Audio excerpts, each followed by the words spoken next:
Млади бойци от няколко варненски клуба се впуснаха в коледния турнир по Муай Тай, който се проведе в залата на спортен клуб Тим в морската столица.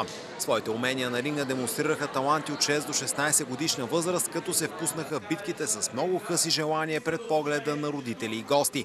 Организатори на проявата, носещи името Млади звезди по Муай Тай в нашия град Варна, са легендата в този спорт и главен треньор на спортен клуб Тим Красимир Димов и неговият брат Галин Димов, който е председател на спортен клуб Вукил и член на управителния съвет на Българска конфедерация по кикбокс и Муай Тай. Коледният дух витаеше и залата, усмивките не слизаха от лицата на всички дошли да станат съпричастни с шоуто и да подкрепят мълчуганите. И както заяви Галин Димов преди старта на двубоите, победени няма да има, всички са победители. Главната цел на турнира бе привличане на децата и юношите към спорта и физическото възпитание и популяризиране на бойните спортове в града. Освен състезатели на Тим и Вукил, участваха още бойци на Боил с треньор Красимир Кирилов, на Йорк воден от Станислав Бахчеванов и на спортен клуб Легия с наставник Тодор Тодоров.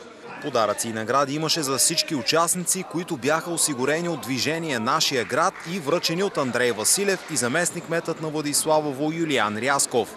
Сред гостите бяха трикратния световен шампион по кикбокс и Муай Тай Владимир Вълев Питбула, още един първенец на планетата Милен Маринов, както и Станислав Вълчев от спортен клуб Тим, който преди няколко месеца спечели европейската титла по Муай Тай в Букурещ.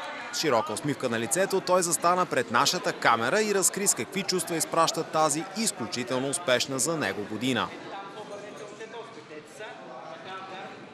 При нас е Станислав Вълчев, европейски шампион по Муай Тай от Букурещ.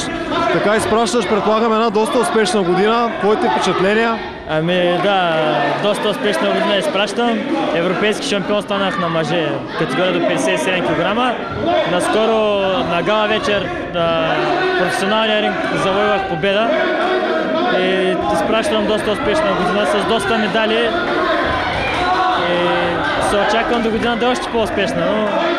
Специално за европейската титла, трудно ли ти бе така? Как ще коментираш съперниците си там в Букурещ? Ами да, на финала играх с съперник, който е от Украйна.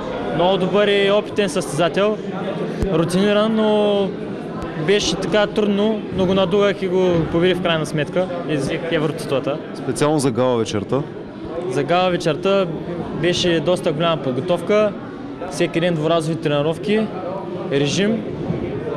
Доста подготовка, но накрая имаше добри резултати.